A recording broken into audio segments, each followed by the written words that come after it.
Ya, ini listrik AC pembahasan soal ya. Nomor 1 kita lihat diberikan sumber tegangan AC seperti ini. Ditanyakan nilai frekuensi, tegangan maksimum, tegangan efektif, dan fungsi tegangan. Nah, kalau kita lihat baik-baik, nilai frekuensinya kita lihat ya. Nah, ini waktu nih. Frekuensi adalah banyaknya gelombang dibagikan waktu. Kita tinggal masukkan aja, tadi ini 1,5 gelombang ya. Nah, waktunya segini 60 milisecond. Bagi aja hasilnya frekuensinya 25 Hz. Nah, mencari nilai maksimum. Nah, kita lihat puncaknya. Nilai maksimumnya adalah 250 volt. Tegangan efektif dibagi sama akar 2, kita akan dapat 125 akar 2 volt. Itulah nilai efektifnya. Fungsi tegangan. Nah, 250 kali sin omega T. Omega adalah 2pi kali F. F-nya kan 25. Maka kita dapat fungsi tegangan 250 dikali sin 50 pt. Ya, jelaslah ini dari grafik tegangan bisa kita cari nilai yang tertulis di bawah ini. Oke, kita melanjutkan. Soal 2, nah diberikan fungsi 100 cos 100 pt ya. Tanya tegangan maksimum, tegangan efektif, frekuensi listrik AC. Sudah pasti nilai maksimumnya adalah 100 ya.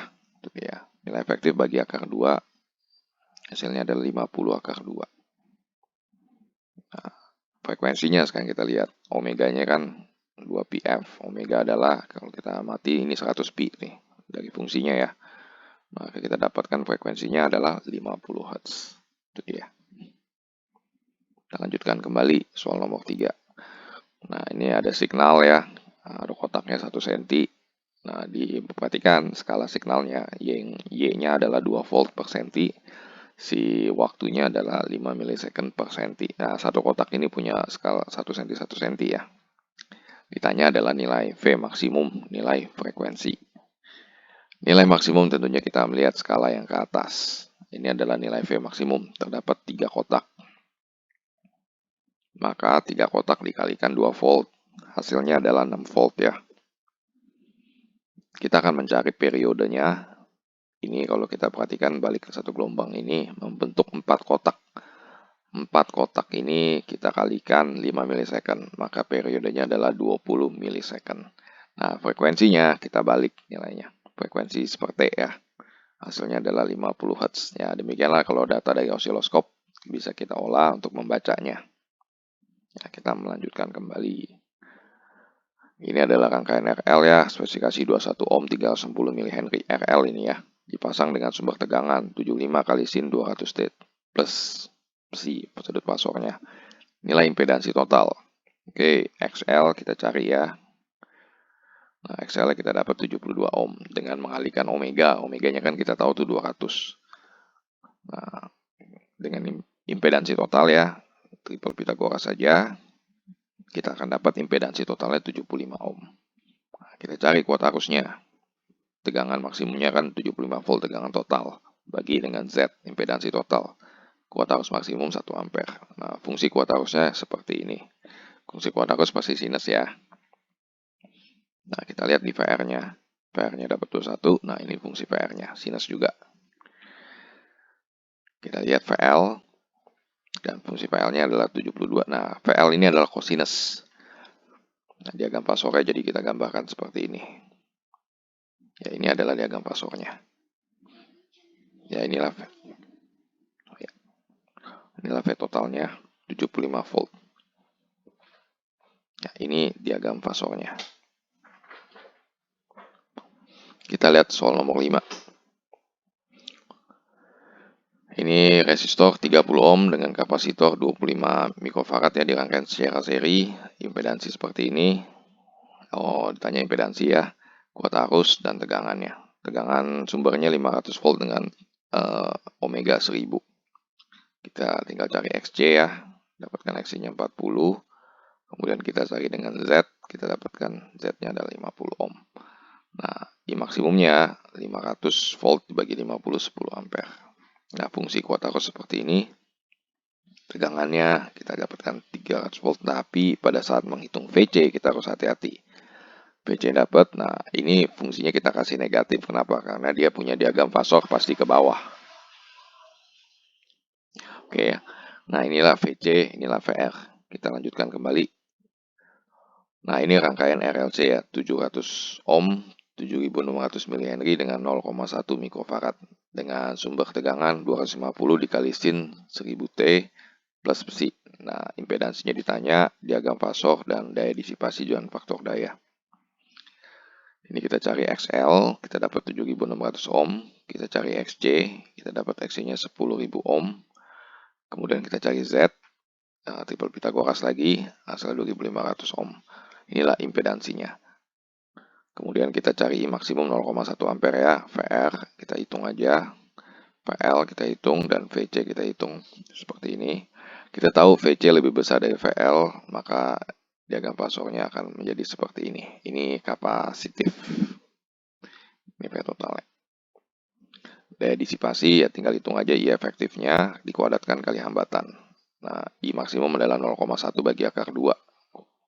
Maka kita dapatkan dayanya 3,5 watt. Kemudian kita perhatikan faktor daya cos psi ya. Nah, udah tinggal hitung aja 7/25. Inilah rangkaian RLC yang sifatnya kapasitif. Oke, kita lanjutkan kembali. Resistor 1000 ohm, induktor 100 mH, kapasitor 250 mF di rangkaian seri dihubungkan sumber tegangan 1000 volt dengan frekuensi diubah-ubah. Tanya frekuensi rangkaian, frekuensi resonansi rangkaian, daya disipasi, energi tersimpan dalam induktor dan kapasitor saat resonansi. Kita hitung aja frekuensi resonansi dulu ya. Kita dapatkan 100 per pi Hertz ya. Ini adalah frekuensi resonansi. Nah, daya disipasi saat itu, kita harus menyadari saat resonansi itu impedansi sama dengan hambatannya, yaitu 1000 ohm. Ya, XL sama dengan XC pada saat resonansi. Maka itu I efektifnya, kalau kita tinggal bagi aja, I efektif sama V efektif sumbernya 1000 bagi 1, yaitu 1 ampere ya. Nah, daya efektif tinggal kalikan dengan hambatan, maka kita akan dapatkan nilainya daya disipasi ini adalah 1000 watt. Selanjutnya, energi disimpan pada induktor. Sekalipun memang sebenarnya kita harus menyadari bahwa daya disipasi ini yang paling besar itu terjadi di hambatan. Induktor itu pasti kecil, kapasitor juga kecil. Yang paling terbesar pasti terjadi di hambatan. Oke, sekarang kita hitung. Tinggal masuk aja. Dapat segini, sangat kecil sekali terjadi di induktor. Kemudian pada kapasitor ya. Tinggal masukin aja, cari XC. Dari XC dapat. Nah, kita tahu VC-nya 200 volt. Ini kita masukin kembali ke rumusan setengah CV kuadrat. Maka kita akan dapatkan W-nya 5 joule. Jadi sangat jauh sekali dengan yang terjadi di hambatan. Ya, kita lanjutkan kembali. Nah, resistor 500 ohm, induktor 2500 mH, kapasitor 10 mikrofarad, rangkaian seri dihubungkan dengan sumber tegangan maksimum 1000 volt dan frekuensi dapat diubah-ubah. Ditanya grafik I maksimum terhadap omega, jelaskan sifat rangkaian bila resonansi saat omega mendekati 0 dan saat omega mendekati nilai tak hingga. Oke, kita gambar aja fungsi I terhadap omeganya. Kita cari dulu frekuensi resonansi kan. Nah, ini adalah nilai omeganya adalah 200 rad per second. Kita plot. Nah, I maksimumnya ini akan paling besar 2 ampere ya. Kenapa? Saat resonansi kan nilai Z sama dengan 500 ohm, maka I maksimumnya adalah 500 1000 volt bagi 500 ohm, 2 ampere ini. Kuat arus akan maksimum saat resonansi ya. Dari persamaan ini. Nah, pada saat omega mendekati 0, nilai XL mendekati 0, XC-nya mendekati nilai yang sangat besar sekali. Nah, kita akan lihat, maka nilai ini akan punya sifat kapasitif. Sebaliknya, kalau omeganya besar sekali mendekati nilai tak hingga, maka XL mendekati nilai tak hingga juga. XC-nya mendekati nilai 0, maka sifatnya ini akan menjadi sifat induktif. Ya, inilah pembahasan soal. Ya, terima kasih.